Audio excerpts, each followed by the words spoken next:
Good morning children, how are you all.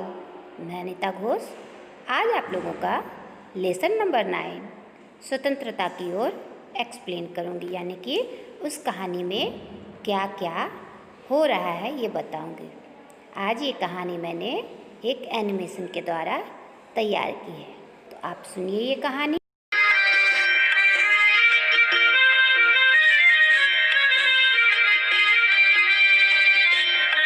पाठ का शीर्षक है स्वतंत्रता की ओर।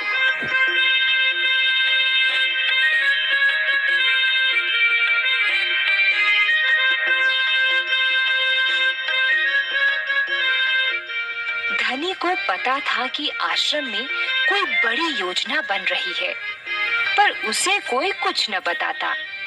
वे सब समझते हैं कि मैं 9 साल का हूँ, इसलिए मैं बुद्धू हूँ, पर मैं बुद्धू नहीं हूँ।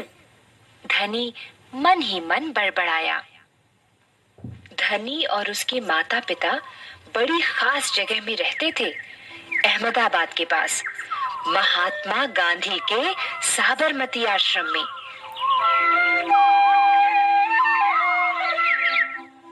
जहाँ पूरे भारत से लोग रहने आते थे। गांधी जी की तरह वे सब भी भारत की स्वतंत्रता के लिए लड़ रहे थे।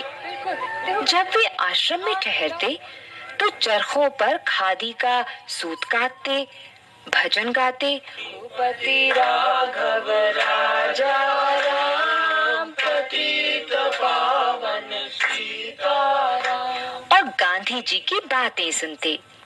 साबरमती में सबको कोई न कोई काम करना होता, खाना पकाना, बर्तन धोना, कपड़े धोना, कुएं से पानी लाना, गाय और बकरियों का दूध दूहना और सब्जी उगाना।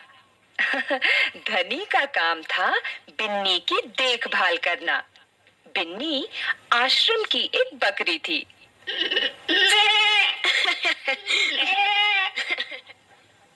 धनी को अपना काम पसंद था, क्योंकि बिन्नी उसकी सबसे अच्छी दोस्त थी।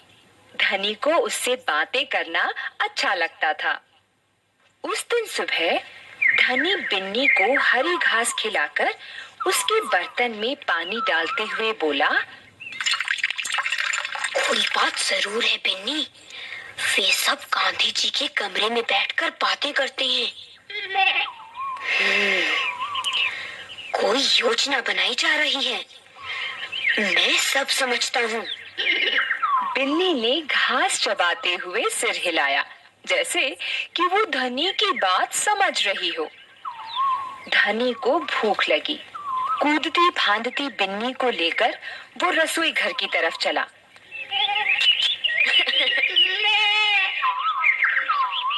उसकी माँ चूल्हा फूंक रही थी और कमरे में धुआं भर रहा था।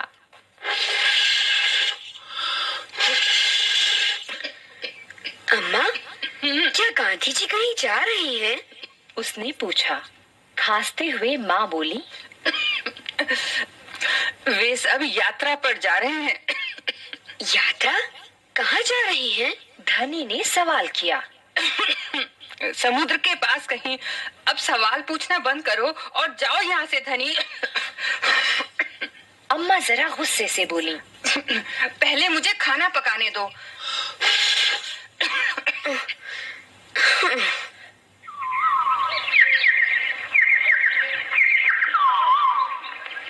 धनी सब्जी की क्यारियों की तरफ निकल गया, जहाँ बूढ़ा बिंदा आलू खोद रहा था। बिंदा चाचा, आप भी यात्रा पर जा रही हैं क्या? बिंदा ने सिर हिलाकर मना किया। उसके कुछ बोलने से पहले धनी ने उतावले होकर पूछा, कौन जा रही है? कहाँ जा रही है? क्या हो रहा है? बिंदा ने खोदना रोक दिया और कहा,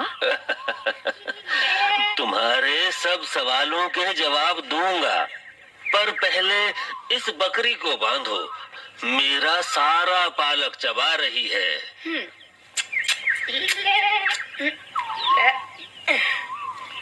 धनी बिन्नी को खींचकर ले गया और पास के नींबू के पेड़ से बांध दिया। फिर बिंदा ने उसे यात्रा के बारे में बताया। गांधी जी और उनके कुछ साथी गुजरात में पैदल चलते हुए दांडी नाम की जगह पर समुद्र के पास पहुंचेंगे। गांव और शहरों से होते हुए पूरा महीना चलेंगे। दांडी पहुंचकर वे नमक बनाएंगे। नमक? नमक क्यों बनाएंगे? वो तो किसी भी दुकान से खरीदा जा सकता है। हाँ, मुझे मालूम है। बिंदा हंसा। पर महात्मा जी की एक योजना है। ये तो तुम्हें पता ही है कि वो किसी बात के विरोध में ही यात्रा करते हैं या जुलूस निकालते हैं, है ना? हाँ, बिल्कुल सही। मैं जानता हूँ, वे ब्रिटिश सरकार के खिलाफ सत्याग्रह के जुलूस निकालते हैं, जिससे कि उनके खिलाफ लड़ सके और भारत स्वतंत्र हो जाए। पर नमक को लेकर विरोध क्यों कर रहे हैं? ये तो समझदारी वाली बात नहीं है। बिल्कुल धनी, क्या तुम्हें पता है कि हमें नमक पर कर देना पड़ता है? अच्छा। धनी हैरान रह गया। नमक की जरूरत सभी को है। इसका मतलब है कि हर भारतवासी, गरीब से गरीब भी ये कर देता है। बिंदा चाचा ने आगे समझाया। लेकिन ये तो सरासर अन्याय है। धनी की आंखों में गुस्सा था। हाँ, ये अन्याय है। इतना ही नहीं, भारतीय लोगों को नमक बनाने की मनाही है। हाँ, महात्मा जी ने ब्रिटिश सरकार को कर हटाने को कहा, पर उन्होंने ये बात ठुकरा दी। इसलिए उन्होंने निश्चय किया है कि वे दांडी चल कर जाएंगे और समुद्र के पानी से नमक बनाएंगे। 1 महीने तक पैदल चलेंगे? धनी सोचकर परेशान हो रहा था। गांधी जी तो थक जाएंगे। वे दांडी बस या ट्रेन से क्यों नहीं जा सकते? क्योंकि यदि वे इस लंबी यात्रा पर दांडी तक पैदल जाएंगे तो ये खबर फैलेगी, अखबारों में फोटो छपेंगी, रेडियो पर रिपोर्ट जाएगी और पूरी दुनिया के लोग ये जान जाएंगे कि हम अपनी स्वतंत्रता के लिए लड़ रहे हैं। और ब्रिटिश सरकार के लिए ये बड़ी शर्म की बात होगी। गांधी जी बड़े ही अक्लमंद हैं, है ना? धनी की आंखें चमकी। बिंदा ने हंसकर कहा। हाँ, वो तो है ही।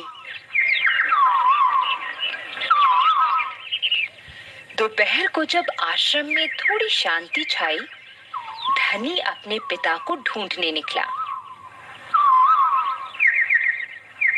वो एक पेड़ के नीचे बैठकर चरखा काट रहे थे। पिताजी, हाँ, क्या आप और अम्मा दांडी यात्रा पर जा रहे हैं? धनी ने सीधे काम की बात पूछी। मैं जा रहा हूँ। तुम और अम्मा यहीं रहोगे। मैं भी आपके साथ चल रहा हूँ। बेकार की बात मत करो धनी। तुम इतना लंबा नहीं चल पाओगे। आश्रम के नौजवान ही जा रहे हैं। धनी ने हट पकड़ ली। मैं 9 साल का हूँ और आपसे तेज दौड़ सकता हूँ। धनी के पिता ने चरखा रोककर बड़े धीरज से समझाया। सिर्फ वे लोग जाएंगे जिन्हें महात्मा जी ने खुद चुना है। ठीक है, मैं उन्हीं से बात करूंगा। वो जरूर हाँ कहेंगे। धनी खड़े होकर बोला और वहां से चल दिया। गांधी जी बड़े व्यस्त रहते थे। उन्हें अकेले पकड़ पाना आसान नहीं था, पर धनी को वो समय मालूम था जब उन्हें बात सुनने का समय होगा। रोज सुबह वो आश्रम में पैदल घूमते थे।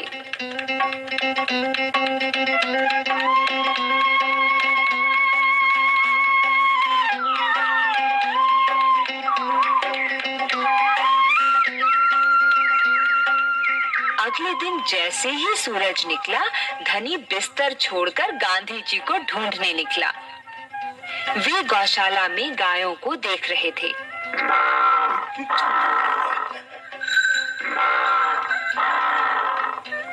फिर वो सब्जी के बगीचे में मटर और बंद गोभी देखते हुए बिंदा से बात करने लगे। धनी और बिन्नी लगातार उनके पीछे पीछे चल रहे थे।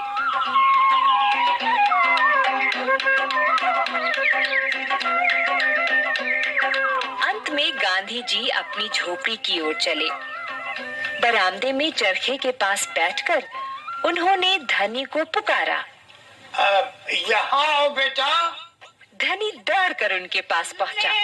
बिन्नी भी साथ में कूदती हुई आई। तुम्हारा क्या नाम है बेटा? धनी बापू। और ये तुम्हारी बकरी है? जी हाँ, ये मेरी दोस्त बिन्नी है, जिसका दूध आप रोज सुबह पीते हैं। धनी गर्व से मुस्कुराया। मैं इसकी देखभाल करता हूँ। बहुत अच्छा। गांधी जी ने हाथ हिलाकर कहा।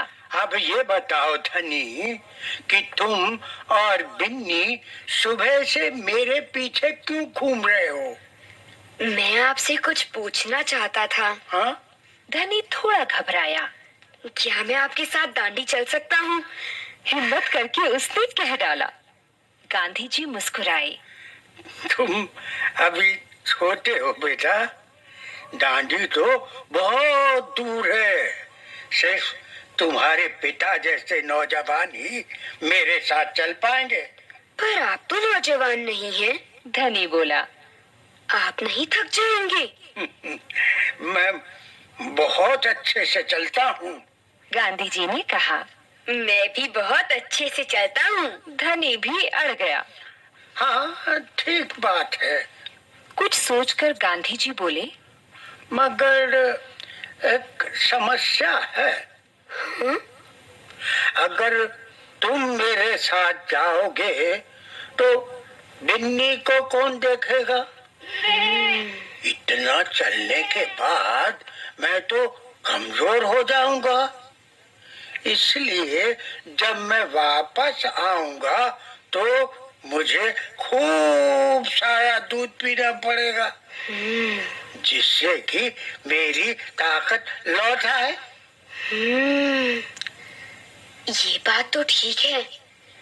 बिन्नी तभी खाती है जब मैं उसे खिलाता हूँ। धनी ने प्यार से बिन्नी का सिर सहलाया। और सिर्फ मैं जानता हूँ कि इसे क्या पसंद है। बिल्कुल सही। तो क्या तुम आश्रम में रहकर मेरे लिए बिन्नी की देखभाल करोगे? गांधी जी प्यार से बोले। जी हाँ, करूँगा। धनी बोला। बिन्नी और मैं आपका इंतजार करेंगे।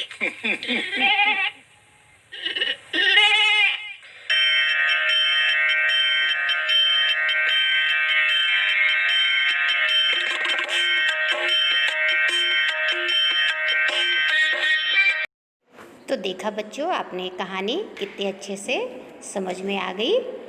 तो इस कहानी को आप एक बार अच्छे से रीड कर लीजिए और अच्छे से नेक्स्ट वीडियो में मैं इसके क्वेश्चन आंसर्स आपको सेंड करूँगी। तब तक आप इसके कठिन शब्द एवं शब्दार्थ लर्न कर लीजिए। घर में रहिए, सुरक्षित रहिए। Thank you.